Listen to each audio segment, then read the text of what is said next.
Point students, आज से हम जर्नल स्टार्ट करने जा रहे हैं। ठीक है, सबसे पहले ये हमने कुछ ट्रांजैक्शंस लिखी हैं आपकी बुक से, प्रॉब्लम नंबर 1 हम सॉल्व करने जा रहे हैं। ठीक है, इसमें सबसे पहले हम बना लेते हैं इसका फॉर्मेट कि जर्नल का फॉर्मेट क्या होता है। कल भी हमने बनाया था, इसको दोबारा से देख लें। ये इस तरह से कुछ आपका फॉर्मेट होता है। पहला कॉलम जो है ये आपका डेट का कॉलम कहलाता है।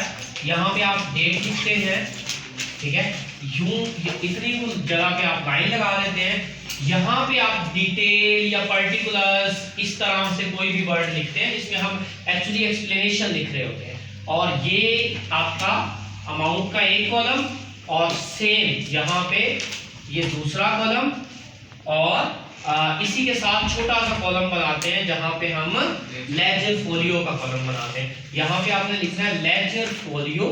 ये अभी यूज नहीं होगा, जब हम लेजर बनाएंगे तो वहां पे जाके ये कॉलम हम यूज करेंगे। ठीक है, यहाँ पे आपने डेबिट लिखना है और यहाँ पे राइट साइड पे क्रेडिट। और आई सजेस्ट कि यहाँ पे आप वर्ड अमाउंट लिख लें और उसके आगे कौन सी करेंसी है आपकी वो लिख लें। फॉर एग्जाम्पल आप अगर रुपीस है तो रुपीस लिख लें, डॉलर्स है तो डॉलर्स लिख लें, यूरो या पाउंड जो भी करेंसी है वो लिख लें। और सेंटर में जो है आप वर्ड लिख लें जर्नल। क्या लिखना है?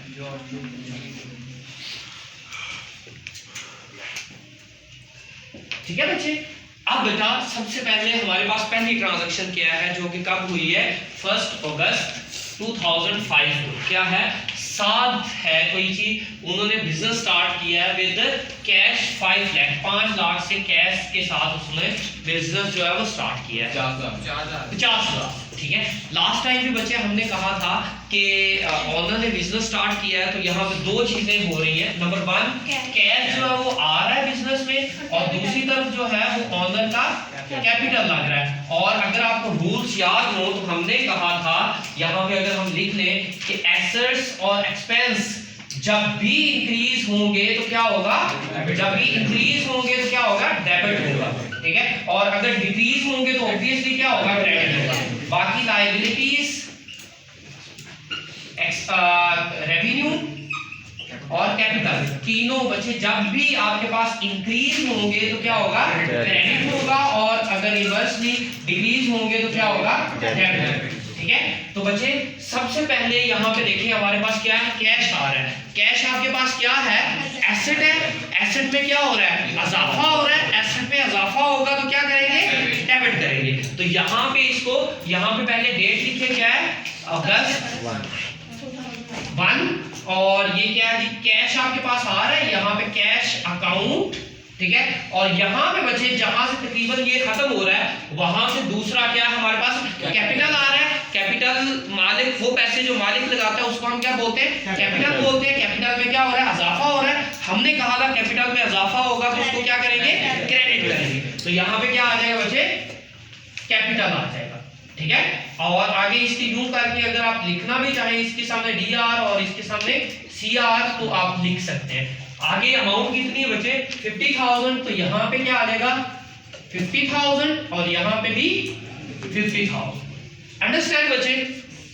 ठीक है, अगर बच्चे यहाँ पे मैंने कहा था थोड़ी सी जगह छोड़ के जस्ट एक्सप्लेनेशन वाली या डिटेल वाली जो आपके पास लाइन है उसमें आपने लाइन लगानी है, ये यहाँ तक बस। ठीक है, और यहाँ पे लिखना है ऑनर लिख ले, मालिक लिख ले, जो मर्जी लिख ले। Owner starts business.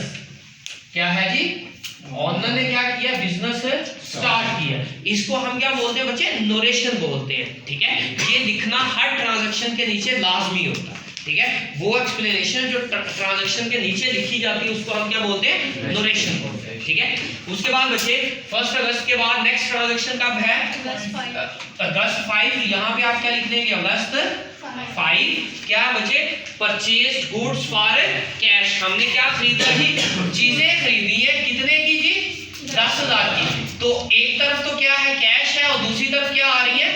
गुड्स आ रही है। ठीक है, कैश बच्चे हमारा क्या है? एसेट है। एसेट में कमी हो रही है, एसेट जा रहा है, तो एसेट क्या हो जाएगा? क्रेडिट हो जाएगा, मीन कैश क्रेडिट हो जाएगा। ठीक है, और दूसरी तरफ बच्चे डेबिट क्या होगा? परचेसेस। इसको हम क्या कहेंगे? परचेसेस। ठीक है, तो यहाँ पे क्या आ जाएगा आपका? परचेसेस अकाउंट टू कैश ठीक है। अगेन अमाउंट सामने लिख लेंगे, ये कितना है 10,000, ये भी 10,000। यहां पे थोड़ी सी जगह छोड़ के आप लगाएंगे लाइन और यहां पे लिखेंगे गुड्स परचेज्ड फॉर कैश, ठीक है। कैश के अगेंस्ट हमने चीजें खरीदी है, ठीक है। उसके बाद नेक्स्ट क्या बचे, 9 अगस्त की ट्रांजैक्शन है, क्या है sold goods for cash, cash के अगेंस्ट हमने 9 अगस्त को चीजें बेची है। कब, 9 अगस्त को डेट लिख ली, चीजें बेच रहे हैं। तो हमने कहा था जब भी चीजें बेचेंगे तो क्या होगी, सेल्स होगी, उसको हम क्या बोलेंगे, सेल्स करेंगे। और जब भी सेल्स होगी आपका रेवेन्यू क्या होगा, इंक्रीज होगा। और रेवेन्यू इंक्रीज हो तो उसको क्या करते हैं बच्चे, क्रेडिट करते हैं। तो सेल्स आपकी क्या हो जाएगी, क्रेडिट हो जाएगी। और दूसरी तरफ बच्चे आपके पास आ क्या रहा है, कैश आ रहा है। तो कैश हमारा क्या है, एसेट है। एसेट में क्या हो रहा है, इजाफा हो रहा है। एसेट में इजाफा होगा तो वो क्या हो जाएगा, डेबिट। तो हम क्या लिखेंगे यहाँ पे, cash account to sales account. कितनी अमाउंट है बच्चे आपके पास, 12,000। यहां पे भी 12,000, यहां पे भी 12,000। यहां पे थोड़ी सी जगह छोड़ के again good sold for cash. अब बच्चे ये जो नोरेशन है इसका अगर हम एग्जाम पॉइंट ऑफ व्यू से देखें तो ज्यादा रोल नहीं है। अगर ना लिखी हो तो वो बड़ी आसानी से नंबर काट लेता है, लेकिन अगर लिखी हो तो गलत लिखी हो सही लिखी हो उससे इम्पैक्ट नहीं पड़ता, ठीक है। लेकिन अगर हम अकाउंटिंग में इसका रोल देखें तो वो ऑब्वियसली बच्चे हमें इससे में भी इतना पता ना चले कि क्या हो रहा है, लेकिन ये जो एक्सप्लेनेशन लिखी होती है इससे हमें डिटेल आइडिया हो जाता है कि इस लेन देन में एक्चुअली हुआ क्या था, ठीक है। नेक्स्ट हमारे पास ट्रांजैक्शन कब की है, 15 अगस्त की। क्या हो रहा है बच्चे, 15 अगस्त को हमने क्या किया, रेंट पे किया। सबसे पहले बच्चे रेंट आपका क्या होता है, एक्सपेंस होता है। एक्सपेंस जब भी बढ़ता है तो क्या करते हैं, उसको डेबिट करते हैं। ये देखें हमने कहा एक्सपेंस बढ़ेगा तो क्या होगा, डेबिट होगा, ठीक है। तो अब बच्चे हमारे पास एक्सपेंस, रेंट एक्सपेंस बच्चे बकायदा नाम से लिखें, रेंट एक्सपेंस। जितने भी एक्सपेंस होंगे उनके साथ वर्ड एक्सपेंस जरूर आएगा। सैलरी एक्सपेंस, कमीशन एक्सपेंस, जो है वो जो भी एक्सपेंडिचर्स होंगे उनके साथ एक्सपेंस का वर्ड आएगा, लेकिन उनका नाम भी अपना लाजमी आएगा। क्योंकि अभी थोड़ी देर पहले हमने अकाउंट की डेफिनेशन पढ़ी थी। रेंट का अकाउंट, रेंट एक्सपेंस अकाउंट एक अकाउंट है, सैलरी एक्सपेंस अकाउंट दूसरा अकाउंट है, कमीशन एक्सपेंस अकाउंट तीसरा अकाउंट है। तो तीनों को अलग करने के लिए अगर सिर्फ हम एक्सपेंस लिख देंगे, रेंट नहीं लिखेंगे, सैलरी नहीं लिखेंगे, तो फिर पता नहीं चलेगा सैलरी पे कितना एक्सपेंस आया है, रेंट पे कितना एक्सपेंस आया है। डिफरेंशिएशन जो है वो पॉसिबल नहीं रहेगा, ठीक है। तो टू क्या है बच्चे, हमारे से जा क्या रहा है, कैश। कैश हमारा एसेट था, उसमें कमी आ रही है तो उसको क्या कर देंगे, क्रेडिट कर देंगे। कितनी अमाउंट है बच्चे, 3,000। तो यहां पे क्या आ जाएगा, 3,000, ठीक है। अब इसके नीचे भी एक्सप्लेनेशन, रेंट पेड, बस इतना ही काफी है, रेंट पेड। उसके बाद क्या बचे हमारे पास, 25 अगस्त को क्या हुआ, रिसीव इंटरेस्ट। अब बचे इंटरेस्ट जब हम पे करते हैं तो वो हमारा क्या होता है, एक्सपेंस होता है। और ओपोजिटली जब रिसीव करेंगे तो वो हमारी क्या होगी, इनकम या रेवेन्यू होगा।